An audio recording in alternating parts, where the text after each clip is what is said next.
MAELOK the Dreadbound, Minion Gatorman Warlock.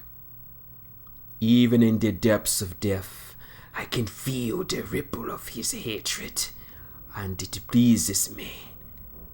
Caliban the Gravewalker. With his festering hide and dead eyes, MAELOK the Dreadbound is not just a terrifying monster to the enemies of the Blind Water congregation, but also a fearsome warning to its own congregants. The terrible ritual that animates the corpse of this hulking Bokor have left him a husk, an empty necromantic shell, a weapon wielded by Caliban the Gravewalker.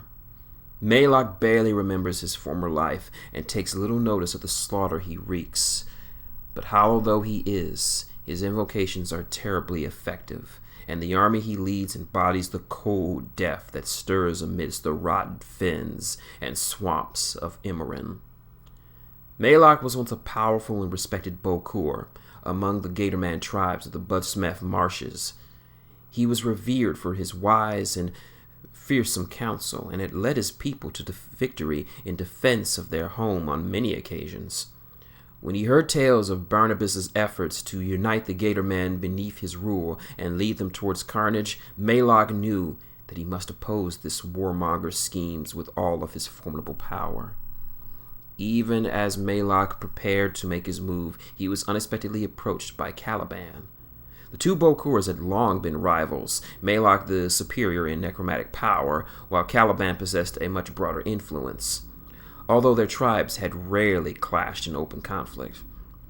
Caliban spoke persuasively to MAELOK of putting aside their differences and defeating Barnabas, clearly the greater threat to them. Underestimating his prayer's treachery, MAELOK accepted the truce and began invoking a ritual to summon powerful spirits of the dead to assail their foe.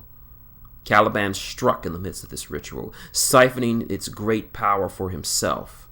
The two fought viciously by tooth, claw, and black magic. Channeling the power of the ceremony, Caliban was barely able to defeat his foe, but eventually stood triumphant over MAELOK's corpse. Caliban immediately captured MAELOK's soul and bound it to him, then used his powers to animate the Bokor's remains. Since then, MAELOK has endured a torturous existence. When he's not serving directly in Caliban's bidding, he sits idle, his eyes dimmed. His few remaining emotions involve his new master, with whom he hates beyond words and can only dream of consuming.